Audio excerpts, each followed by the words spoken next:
For some, creative energy is inspiration. For others, it's oppressive. Because big ideas and big dreams can stay locked away behind big emotions. Welcome to Creative Energy, the podcast, for those who are caught between vision and resistance. I'm Linda, and along with my co-host Heather, we teach on the patterns that keep us stuck and highlight other creators' stories. Visit us at wearecreativeenergy.com to apply to be on the show. Welcome, everyone. Heather couldn't make the recording tonight. She'll be back next episode. Tonight's guest is Caroline Fullerton. She is the founder and visionary behind Studio 528 Hertz, a multidisciplinary studio that designs products for home and body. She is also a materials designer, newly a mama of two, and a certified cosmic sexuality coach. Today, we'll learn about her international journey into design, her vision for the future of her company and family, and discuss her relationship with her creative intuition. Welcome, Caroline. Thank you. I'm so excited to be here. I'm so glad you could make it. Thank you for making the time out of your busy life. Yes, of course. Likewise. Yeah. We make time for the things that really light us up as creatives. Exactly. That's how it goes. Yes. You had a really interesting upbringing abroad. So I want to start there. Can you tell us a little bit about what it looked like and what it was like for you? Yeah, I guess maybe it's interesting to some people, but I guess normal to me. But yeah, I was born in Denmark. My family is Danish and Swedish. Most of my family is in Sweden. That's my mom's side of the family. And then my dad's side is a mix of Danish and also Scottish American.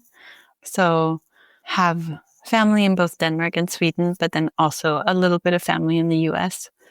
So was raised in Denmark until I was 7, and then moved to the US with my parents and my older brother at the time. And then a couple of years later, my baby brother was born. And then I moved back to Denmark my junior year of high school, just because I missed it so much. I just felt like there was a piece of me missing. And I was having the time of my life, like with friends, and I was really social, but there was just something that I felt like was missing in terms of how I related with people. And just like, I don't want to say this to say the ones I was around were closed-minded, but it was just a certain level of open-mindedness that I was missing. And a close family friend who's same age as me came and visited for the summer between my sophomore and junior year of high school. And just having her there felt like home, and just like speaking Danish with a good friend. And yeah, just there was something that clicked in me that I was like, wow, I need to go back. I feel like I was ripped away from like my roots, and I need to go back in on my own terms. So I ended up packing my bags like a week or two before school started in Denmark. Went there. I had to get accepted into a school. I couldn't just like go and show up. So packed my bags for a year, didn't know if I would be accepted or not.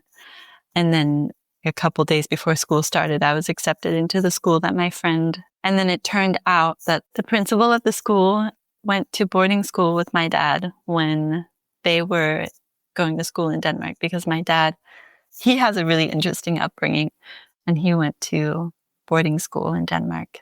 Yeah, so that was really cool. So I used to say that I spent half my life in Denmark and half my life in the US, but at this point, majority of my life has been in the US. But my heart, it's like you don't feel like one singular place is home, because I have like part of my heart in Sweden on the farm where my mom grew up, which is where I really like learned all my love for hand making, because my grandma, is she turning 99 this summer? That's where she taught me how to weave and sew and woodwork. And my grandfather also taught me how to woodwork. They built the homes that they lived in, like pretty self-sustaining lifestyle, fishing and growing potatoes and hunting and yeah, like everything done by hand. I used to love like carving stuff out of wood. And so I have part of my heart there, then part of my heart in Denmark, and then part of it in Oregon, and then part of it in Los Angeles, where I went to college. Yeah. So you finished high school in Denmark. I wanted to finish high school in Denmark, but my mom she had breast cancer, which was like removed very quickly. But because of that, I wanted to go back home and be with her. Otherwise, who knows, I probably would have stayed my senior year and then maybe even stayed for college, because then I would have had continued free education for college. But I ended up coming back to the States to be with my family. Where did you go in LA for school? Otis College of Art and Design. Oh, okay. Yeah. I feel like I know a couple people that went there. In between my junior and senior year of college, I did summer school with Parsons. And I thought I wanted to study fashion design, but I realized that I didn't want to. And then they actually wanted to offer me a full ride scholarship in fashion. That's how much I didn't want. That's how much you didn't want to study. Yeah. I know. So I went to Otis because I knew I didn't want to stay in Portland.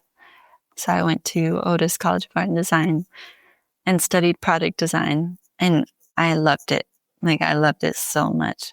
They really encourage hands-on making at that school, where other industrial design or product design schools might be more like CAD work and drawing. And although there was an emphasis on that, there was a really big emphasis on learning how to actually make something. So I was woodworking, metalworking, glass blowing, making ceramics, sewing, like everything with your hands, which for me was like my little girl heart playing. Like I was on the farm with my grandparents, just making everything by hand. So I loved it. And my grandma also used to make furniture for IKEA. And both of my grandparents made furniture. So there was something where I just felt so at home. And I also just love how product design can be a way to merge different disciplines, because I was also really interested in science and esoterics and like just the mix of all the things you're interested in. You can merge them all together, whether it's something tangible or intangible. It's more just a way of thinking. Yeah, it really is. I took one really good industrial design course, which was what they called product design at SCAD. And it was a totally different way of thinking. And I really enjoyed it. I was like, damn, maybe I should have been over here. Yeah. Yeah. But I always have huge synergy and respect for product designers. Yeah. I think that's the thing, though. It's like everything gets a label, but it's really just a way of thinking. Like, as long as you have a way of thinking, you can label yourself however you want. Like product designer, architect, material designer, whatever you want to label yourself as. That's very true. What do you think you would be doing if you weren't in design?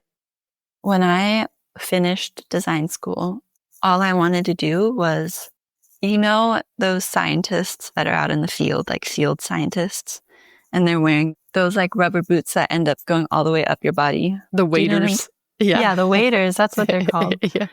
And they're like out in the swamp. So when I was in high school in Denmark, in our biology class, our teacher had us all put those on and go out into the pond in the back of the school. And I loved that day so much. It was so amazing. But I would be like the design version of that, or like the creative version of that. I had no desire to enter the corporate world when I was done with school. Like there was nothing. It wasn't even like, it was on my list, but it was on my list as like, try it for like a little bit and then go off and do your own thing. But I would say I really wanted to be like the creative or design version of a field scientist. So interesting. And I still kind of feel that way. And I think I've maybe formulated a little bit more what that looks like now, but I had no idea like what that meant. I was just like, I want to be this, but I don't know what it means. Yeah. Tell me more. What would that look like? Well, I mean, this is 13 years ago that I had this feeling initially.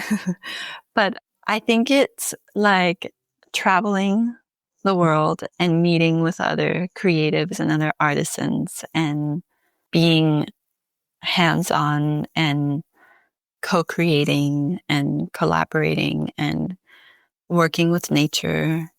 Like, that's where I'm at now. Because I didn't know what that meant then, but I was like, had this vision that was not fully formed, but I'm still drawn to what that could look like. I'd love to workshop that with you sometime. That would be really fun. That would be really fun. Yeah. I love that vision. I can see that for you fully. So I'm excited to see where that goes. Yeah. I know it probably doesn't coincide with this season of young child motherhood.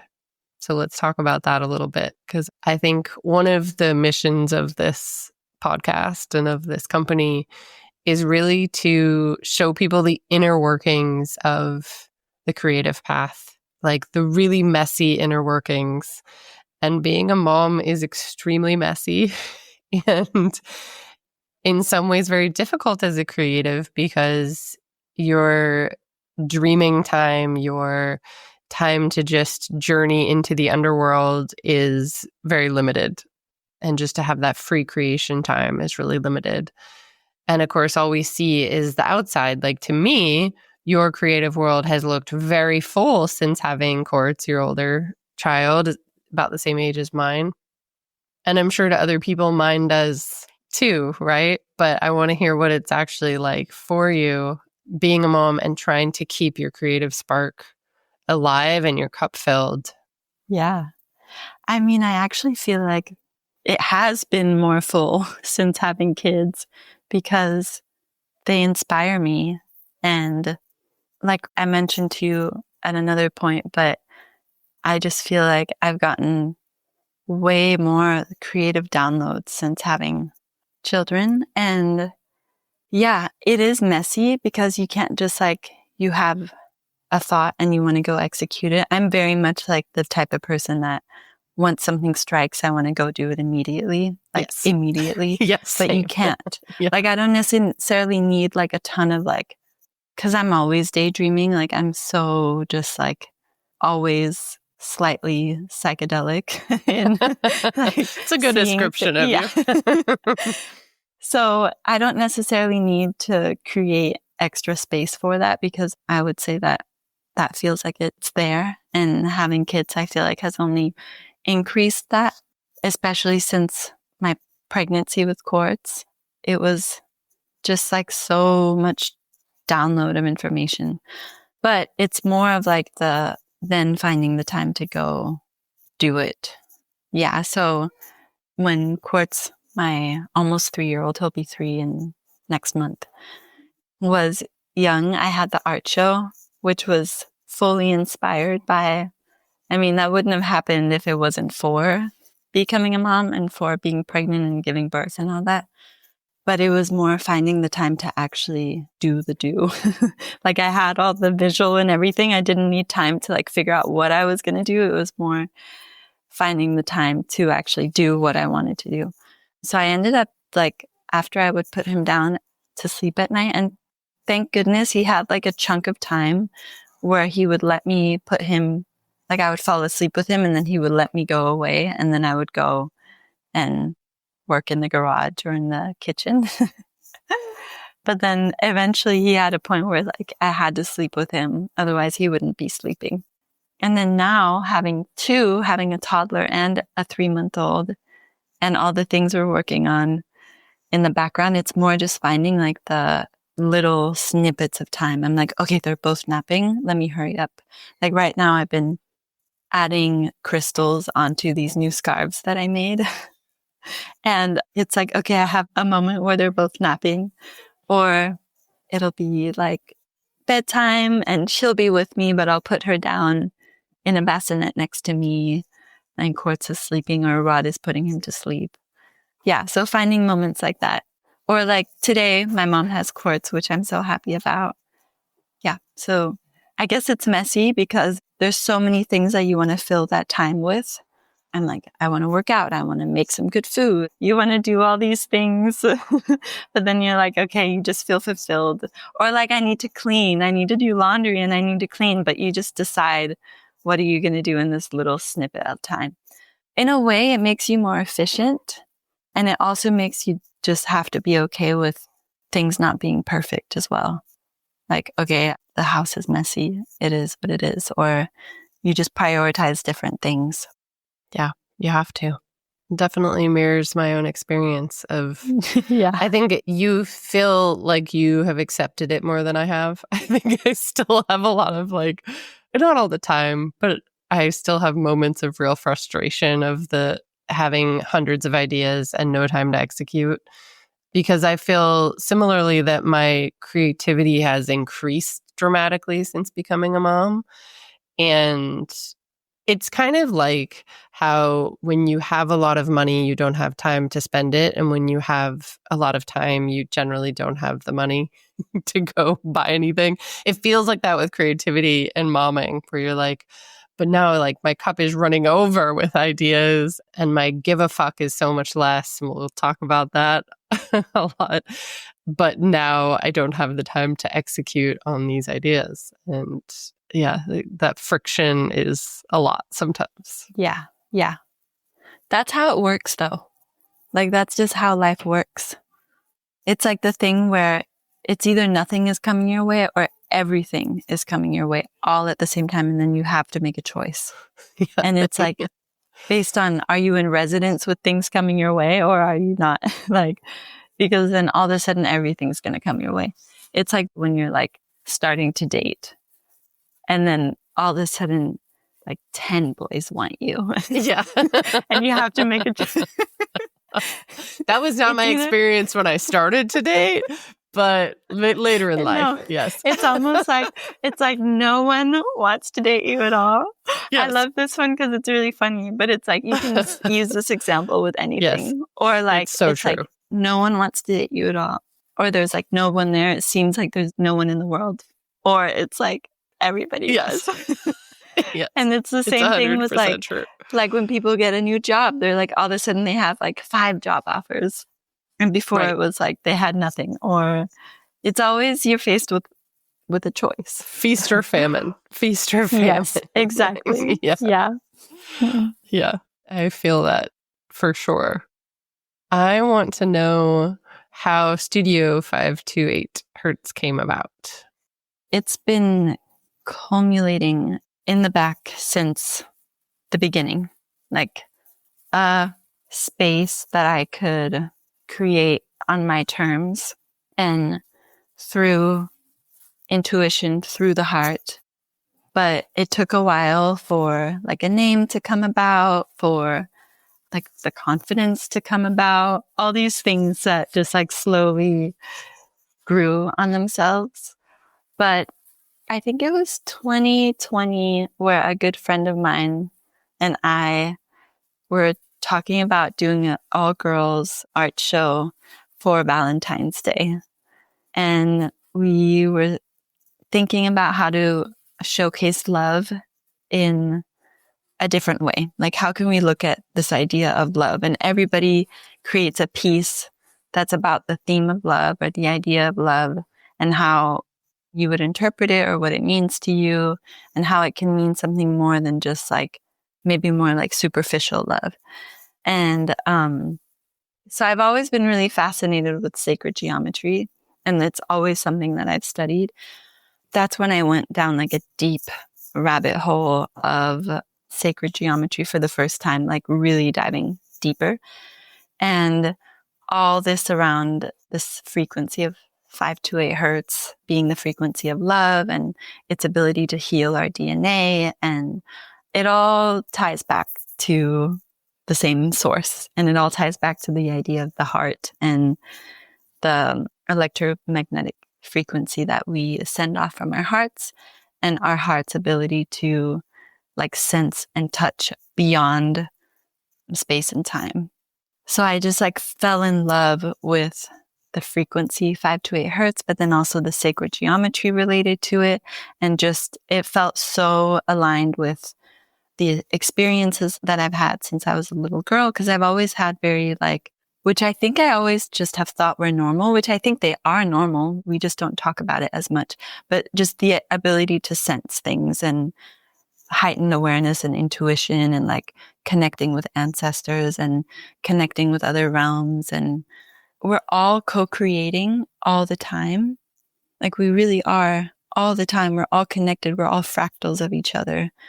So the sacred geometry symbol of the frequency 5 to 8 hertz is the seed of life, which is the center of the flower of life. And the seed of life is a symbolism of the heart. And it's also, this is so superficial in terms of how much depth there actually is in it. But that's where it came from. And I was like, this is it. I found what I want my studio name to be and where I want to create from. Because everything is a mirror. If we are attracted to something, it's a mirror of something within us. And so I really want everything that I create to help others live authentically and live in their own sovereignty and from their hearts. Yeah. So that's where it came from. Beautiful. I love that explanation. And, people can go to your website and people can check it out, but tell us a little bit about what you're currently making and where you think this is headed. What's your vision for Studio 5 to 8 hertz? My vision is right now I'm making accessories for both the body and the home, mostly focused now on the body for now. As it grows, I have visions of other things for the home, but I'm mostly focusing on things for the body. And I have some really fun things I've been working on for a couple of years that I look forward to once it's because that's another thing. I don't want to rush it just for the sake. I'm allowing things to take the time that they need to take and really enjoying making them and enjoying working with the people that I'm collaborating with. What I need to get better at is, even though I'm working on things behind the scenes, is connecting with the audience, whether it's through social media or however it is, even though there's no active new products coming out, but I'm always working on things behind the scenes. Just might take a little longer, but I have some new silk scarves and cotton bandanas coming out very soon, the next couple weeks, and then working on some other exciting things that might take, who knows, it might take another year. Or I might do a trial or test run come later on this year, depending on how things go. But yeah, I think accessories, because say you do any sort of cleanse, whether you're doing a spiritual cleanse or if you know anything about cosmic sexuality, you're cleansing more from a energy or core ties that you have with other people, or cleansing with food, or a fast, or whatever, or if you clean your home, any sort of cleanse. The fun part is always redecorating. So it's okay, now you've kind of gotten to this more clean slate. Now what's your personality? How are you going to add your groove to it? And so with accessories, that's where you can really have fun and add your unique flair onto how you dress or how you create your home. Yeah. So that's why accessories are fun, because I think they can be something that helps you live in your authenticity, but also is something that can help you express yourself. I love that. And so what do you envision for the future of the studio? Do you see it becoming a bigger brand? Do you see it becoming your full-time work? Do you see it being more of this organic process where you're creating at your own pace and it gets to be that other outlet for you? I would love it in the future to become my full-time work, because I find so much joy in it and it really fulfills me. And I also, I have been doing a lot of co-creating and collaborating with other artisans, but I also just really enjoyed that process, the creating with other artisans. And so I would love to continue doing that and seeing how far that can go and seeing if that can in any way connect back to kind of this designer in the field thing that we spoke about. Mm-hmm. Yes, I would love to see it continue to grow. And it's been really fun to watch it grow slowly and more organically without putting any force or pressure on it. Yeah, that's great. I've watched that too with you. Like just that, you have this thing that you're just nurturing right now. Yeah. But it's super interesting and it feels really alive. So I love that for you. Thank you. I'm really interested in how you get products created, actually manufactured. I know you talked about working with artisans, but tell me a little bit about that process and how you sourced the people you work with.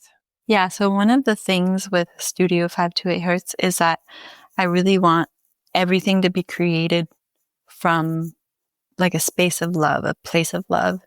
And I really care a lot about the energy of who I'm collaborating with, who I'm working with, the values. And so I spend a lot of time like vetting and searching for the right people and companies and manufacturers to work with. And yeah, it's not always like easy. It's like sometimes you have to reach out multiple times, or you reach out and you never hear back, or you reach out and it ends up not being the right partnership. But yeah, so was it last year? I made furniture with a local metalsmith here in Portland. And I actually ended up meeting him through like a friend who happened to have a pop-up right next to shared with his space, with his metal working space. So that's how I ended up meeting him. And then we just had I thought it was a really lovely working relationship. So that just happened very organically because I had this vision for these side tables and mirrors that I wanted to make for a couple of years, several years.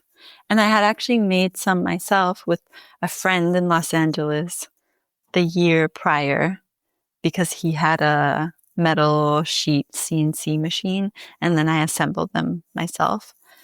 So that's how that happened. And then for like the scarves that I create are the only things currently. Actually, no, that's not true. There's two things that I'm currently creating overseas, but that's because I've exhausted all my resources on trying to get them done in the States, and I just can't find people for it. But the scarves I'm having done overseas, and I really love that working relationship. But that was just a lot of Googling and a lot of emailing and then meeting the right place.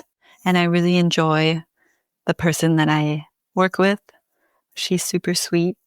And then, yeah, I guess I'll share one of the things that I've been working on for the last 5 years that is still in the works and I'm having a ton of fun with, but making eyewear.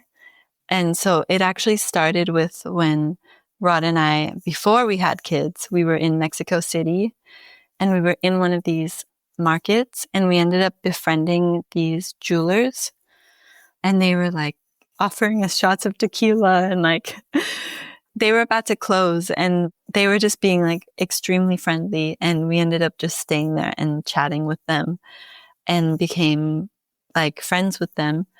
And then they invited us to come see them the next day, and we went the next day. And then I had been wanting to make eyewear. So I asked them, but more of like a jeweler approach to eyewear. So I asked them if they were interested in working with me on creating some prototypes, and they were.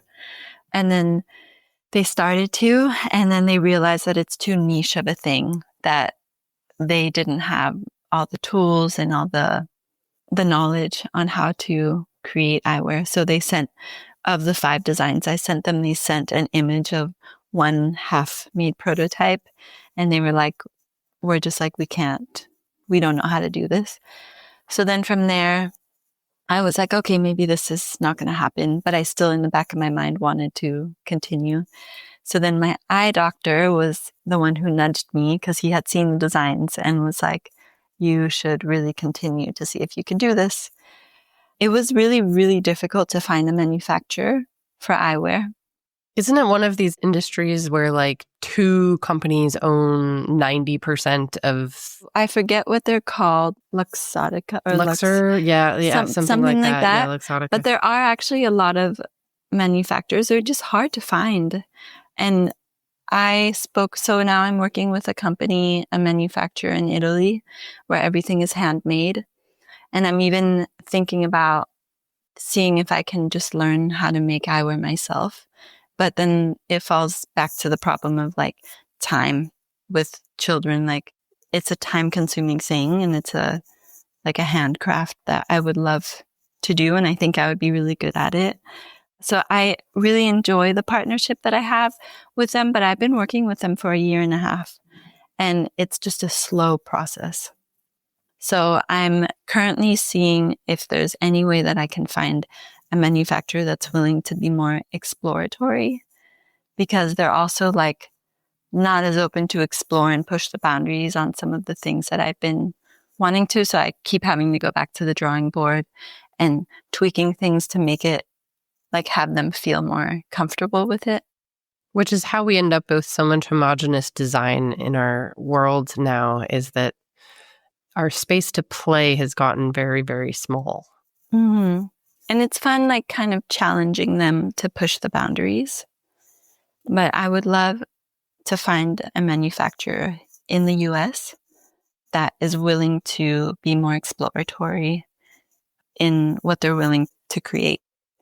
But yeah, that is really, really fun. It's been fun and it is really fun. And I really look forward to the day where I can start releasing some of it to the world. I guess I could just show the behind the scenes now.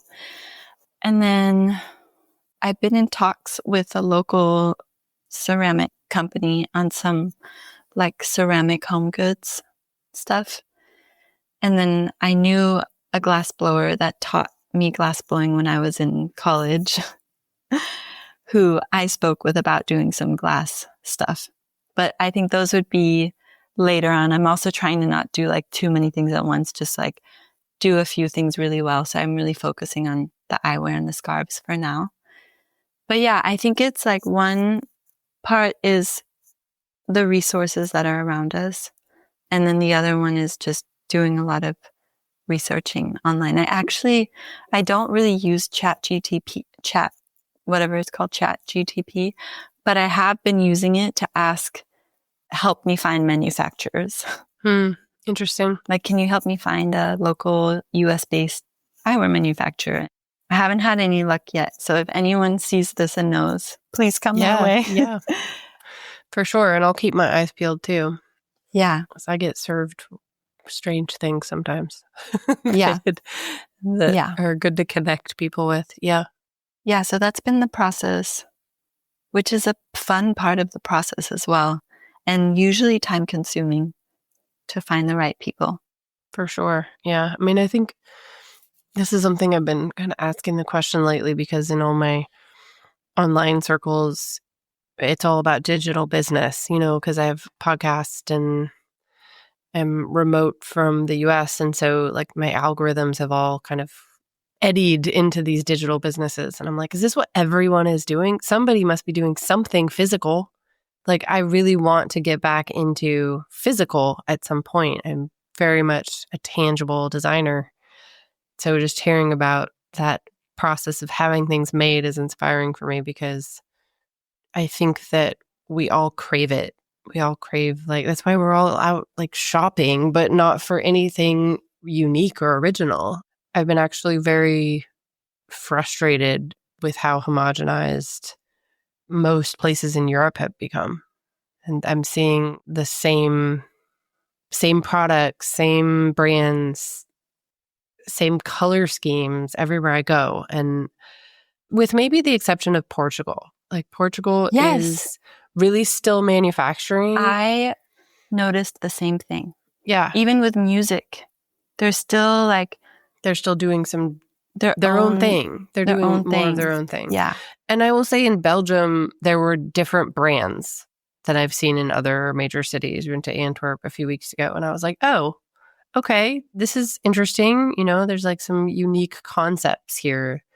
And I think it's somehow they keep their retail rents low enough that local businesses can actually have storefronts, because that's really one of the issues, right? Is, you know, Portland has all these empty storefronts because the rents are still at a rate that only the huge corporations can afford. So anyway, that is just kind of my tangent rant. There's 2 tangent rants that I could add on to that. Yes, please. The first one was this like physical make part, because that's one thing that I have like gone back and forth. I'm like, do I want to be making physical stuff? Like, do I want to just be adding more stuff into the world? Right. That's the other like hard piece of being a physical maker. Right? Yeah. But then I go back to like, it's such a part of being a human. Like throughout human time, there's never been a time that we haven't wanted beautiful things around us. Like this idea of like conglomerations and stuff, like that's a little much, and everything being the same and like the excess aspect of it, but like truly making things that are meaningful and made from the heart. And so that's where I get back to, I'm like, no, I feel good about it, but sometimes I go off on this, like, is this actually what I want to do? Like, do I want to be putting more things out into the world? Especially thinking about the finite resources that we have. But I come back to being like, no, we need this type of creation as opposed to just a bunch of the same stuff. And it makes us feel good, and it reminds us of who we are, and can act as a vehicle for self-expression, which can help us advance our collective consciousness. And like, there's so many things that go into it. And I think we need to be creating. That's the thing, is that there's another thing that I'm working on that's, I guess it's tangible in some sense, because everything is tangible in one way or another, whether it's a product or a digital product, it's still like tangible in some sense. But having like the more soul aspect of it, like the intangible or the invisible product, which sounds maybe a little elusive, but but that's something, when I think about the future of Studio 528 Hertz, that's something that I want to weave in there as well. The other part was, I don't know if it's like this around the whole world, but definitely the places with big cities, and I would say lots of places I visited in Asia as well as in Europe. And then I think about Sweden, because I'm from there, obviously. And I can see the difference between Denmark and Sweden sometimes. Maybe not anymore. Maybe it's become more homogenized everywhere. But in Sweden, there's this phrase called lagom, which means basically like just right. Like it's not too much, not too little, like it's just right. And you'll see it in the culture a lot of like, it kind of makes it so that there's a tendency for everyone to look the same or try to look the same.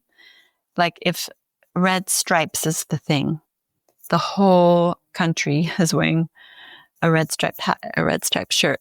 This is really dumbed down, and it's not like a diss. It's more just like an interesting reflection on this cultural way of being that you'll see it like sift into the way that things are sold.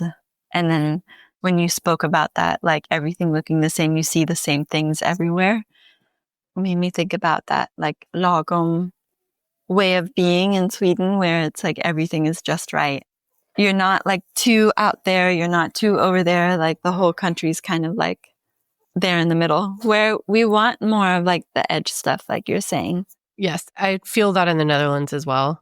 And similarly, might be like a Nordic European thing. Yeah, where there's also just kind of like a safety in the middle of the road. You don't see a lot of people kind of drifting out, but in the same breath, like there's a lot less visible mental health challenges, a lot less visible like wearable trauma. I don't have a better way to say it for like, and so it makes for like very settled nervous systems, but it's also reflected in the way they decorate their homes, the way like things are very beige. Like there's a lot of beige, a lot of white, and a lot of dress is a lot of beige, a lot of like texture on texture of beige and white. But I'm always like in black, and I'm like, Yeah. I'm always in color, like bright color. yeah, yeah. Yeah, and sometimes I'm in like gem tones, but I'm not a beige and white girl. So like, yeah, it's very obvious I'm not from here. And my home is definitely not beige and white. So it's just funny how that works. But it's a small country, right? So like, these places are actually very small. And so if you think about it, like coming from the US, we have these massive gaps of space. Like our cultures are like microcultures. So in some ways, Portland itself is very homogenized in its weirdness, right? Or in its like definitely. eccentricity, Yeah. So I think it's just human nature to kind of conform in that way. It is. It totally is human nature. Yeah. Yeah. I want to switch gears a little bit because one of the things that we started talking about before we started recording is just your trust in your creative intuition.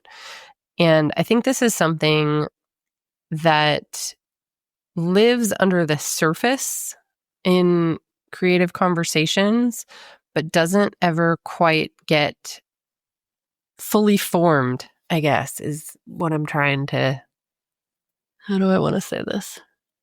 I feel like a lot of creatives really have the brakes on their creative intuition. And maybe I'm speaking just for myself too, where it's like you get a creative hit and then you tone it down with all of the logistics or the budget or the things that everybody has to work through before bringing a creation out into the world. And so I want to talk about that. Like, you have been leading with your creative intuition for a very long time in your design journey. And I guess I want to hear from you how you balance that with a corporate career and with motherhood, because creative intuition, going on a bit of a tangent myself, but like creative intuition can sometimes take you so far out that you can almost no longer relate to other human beings. Yeah. Totally. Yeah. So tell me about your relationship to creative intuition. Yeah. I mean, I would say that what you just said is one of those that's like, okay, how do I reel it back in and make it, I guess, relatable to people, like to connect with others? But there's so much that I have to say, so I'm trying to think where I would start. I guess imagine you're in the corporate world or working on a project where you need to bring other people along, and everything was created just as like intuitive downloads. I wish that we could just go and be like, this is what we're doing because just trust my creative intuition. But we're not set up. We're set up where people want to see, well, who's the consumer? What's the inspiration? What's the budget? What's the XYZ? Like all the things. What some people call the real world and what I call the fake world. Yeah. Exactly. So like my experience in those kinds of settings where I've worked on projects where I have to bring other people along, or in the corporate setting, is that often it'll be created from intuitive downloads, but then I'll kind of do a backtrack. Then I'll make the mood board. Then I'll make here's the consumer page. So it's almost like I make it look like I gathered all, or like this is the inspiration. I'll make it look like I did this work to like gather inspiration. But in reality, it was just because in a sense, that is what you're doing. You're just allowing everybody has. I mean, I think that the creative intuition is the most powerful thing, and it's the most collaborative thing we could do. And it's because what we really are, and it's the most data-driven thing we could do as well. Because, I mean, not data as in like the past, but more data as in like current data. Like, we don't know yet, because what we're doing is we're all a web of one thing, and we're sharing and connecting. I forget the exact story, but there was something like, maybe it was like the light bulb was invented at the same time in two different places in the world. Like, there's all these stories of before we had the internet, before we had these things, that the same thing would be invented at the same time in two different places in the world. Yeah, the collective consciousness always downloads the same ideas at the same time. It's like how trends exist, before That's the internet. exactly how it works. Yeah. I love that. I just want to circle back to like that data is actually more current. Exactly. I Yeah. love that. That's it's great. more current / if you're really living from the heart surpasses time and space. That's how people are able to know what's coming next. It's a feeling. We feel it. Our heart knows everything. Like, our brains are the ones that are like trying to mess with intuition and confuse things. But I think things have become so data driven to the point where it's a hindrance, and it's like one of these things that's making things so homogenized within design. Say you're designing like between 2 and 3 years out, a year and a half to 3 years out. But then you're looking at the data from like last season to create something that's not coming until a year and a half, 3 years later. And then you just continue that cycle. How do you make anything net new that way? Yeah. Yeah. So I would say my, in a sense, like legacy, one of the things that I would love to leave is encouraging people to start with creative intuition as opposed to starting with, and it's okay if you have to backtrack and then be like, make up what the inspiration was. And I used to feel really shy or embarrassed about this, and I didn't have words to describe it. But when I was starting my career right after college, and even like in college, I was able to just lead with my intuition and then kind of backtrack. But then after, when I was interviewing, I always remember that there was a question that would come up, which was, who are your top 5 designers or brands that you admire and take inspiration from? And I always felt really embarrassed because I didn't have an answer. And it's not that I don't find admiration in other designers and other brands. It's just I don't go to them as a source of direct influence or direct inspiration. I didn't do it then, and I still don't do it today. And I'm actually really bad at remembering names of brands and names of designers, which is something that I should get better at. But it's just because I don't take direct inspiration from there.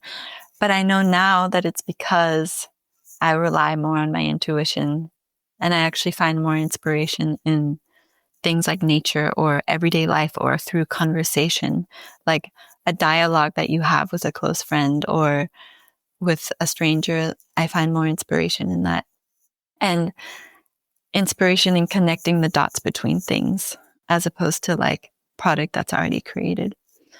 But yeah, the last thing I will say before I take a breath is that having my kids really helped me just not care anymore about any of that, because my creative intuition just became even stronger. And it almost brought me back to how I was as a kid. And I had kind of, in a way, been conditioned out of that. And it has been like a full circle back to myself and back to allowing myself to be a kid and like allowing myself to not care what other people think.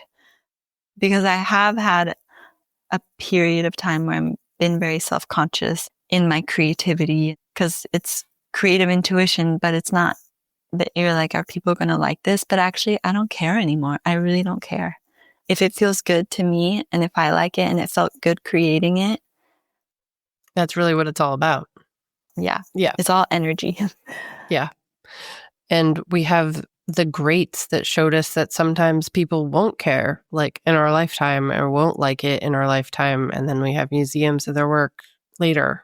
right? And we always use those examples, but I don't think we really let it sink in that they were fully creating from their intuition, not from any other inspiration, because they, in their current day, were freaks. Like, they were current day like outcasts and people that were not respected and were not admired. And now we have literal museums of their work. Yeah, exactly. And they just kept creating because it's what felt good. Like they didn't need the confirmation. It's like a human need. Yeah, it is. Mm-hmm. You know, part of starting all of this, starting the collective, was this idea that, you know, creativity is a need, and it is a need for everyone. And people do not really understand, who don't consider themselves creatives. I think people who really consider themselves creatives know that it's a need because they've maybe tried to stamp it down or do something else and realize that they can't. They can't get away from it. I think one of the things that, as I've gotten to know you, really like has landed for me is that you live very close to the veil. You live very close to this transparency to the other side. And I think in some ways you maybe take that for granted, because I do think we all have the ability, but most of us are not as open as you are. And I'm curious, that can't always be easy.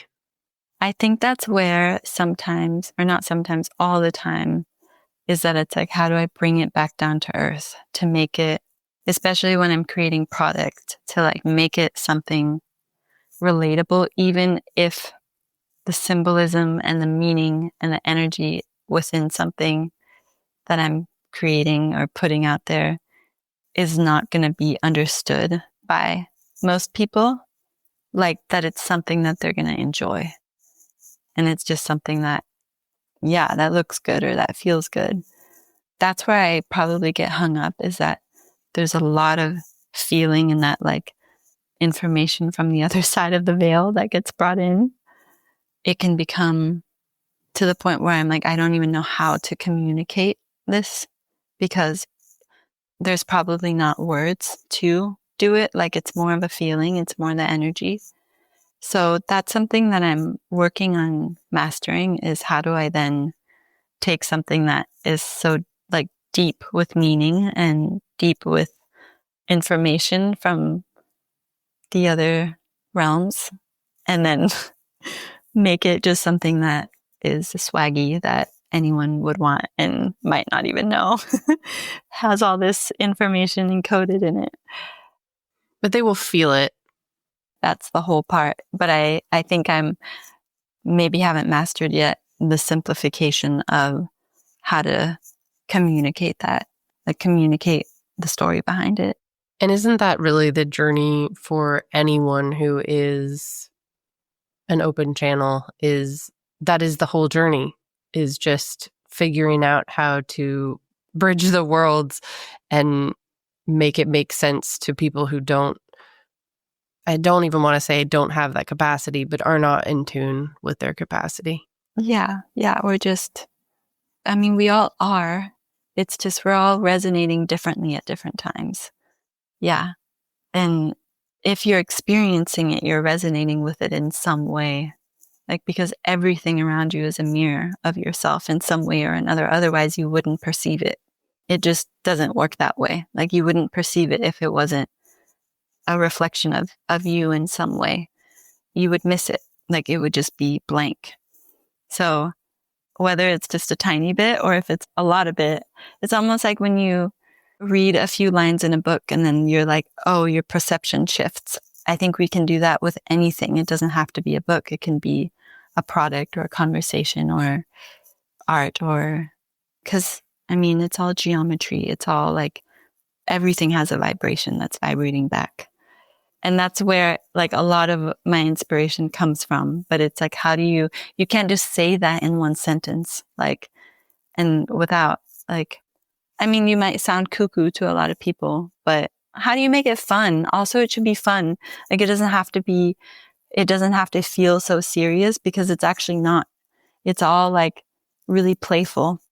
Also, you did just say it in one sentence, I think, which was good thing this is recorded. Which is everything. I mean, I'm not going to say it as well, but like everything is vibrating back to you. Yeah. In a frequency. Yeah. Yeah.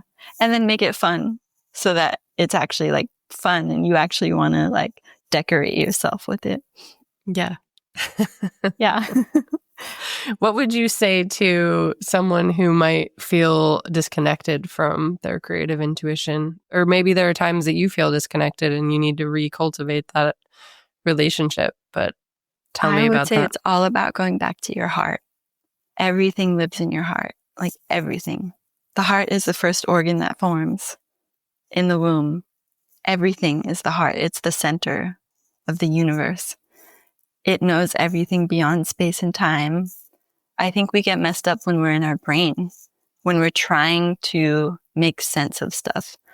So I would just say, like, turn off your brain and then move down into your heart and like just try to, or actually don't even try. Just, I was saying how when I was pregnant with quartz, it was extremely psychedelic. I would have visions in pure daylight. Like I was visited by a giant leopard. I saw glowing hieroglyphic tattoos glowing off of Rod and my skin. There was one time flowers were growing out of Rod's head. Like, it was so crazy. I drew all of them. I feel like flowers do grow out of Rod's head. They grow out of his head, these blue. But it was so crazy because it was all quartz talking to me. Because when he was conceived, we were in Joshua Tree. And that same day, Rod took a photo of me standing by a Joshua Tree that was shaped like a Y. So it was like a Y. It was him. And there was no other Joshua trees. It was just in the background. It was just pure desert, just flat. And I look back now and I'm like, oh, it was him telling me he was a boy, the Y chromosome. Interesting. Yeah. Yeah. And then his guest date was the first day of Leo. So we didn't know if he would fall on the Cancer side or fall on the Leo side. But then the leopard came as a cat and told me he was going to be I know it's a leopard, it wasn't a lion. But I'm like, it was him telling me, like, I'm a boy, I'm going to be on the cat side, not on the water side. And then, yeah, all of these things were just like, and so vivid, like it was like super psychedelic. And then when he was born, then I started having visitation from ancestors on both my side and his side, like on a regular basis, and still to this day do. And they just provide so much information. Yeah. So I would say, like, you don't have to be pregnant or giving birth or be a mom to tap into it. I think the experience helped me be a vehicle back to my child or baby self that was way more connected, because I used to be really scared of it because I like feel the everything. Presence of a lot of things. Yeah. Mm-hmm.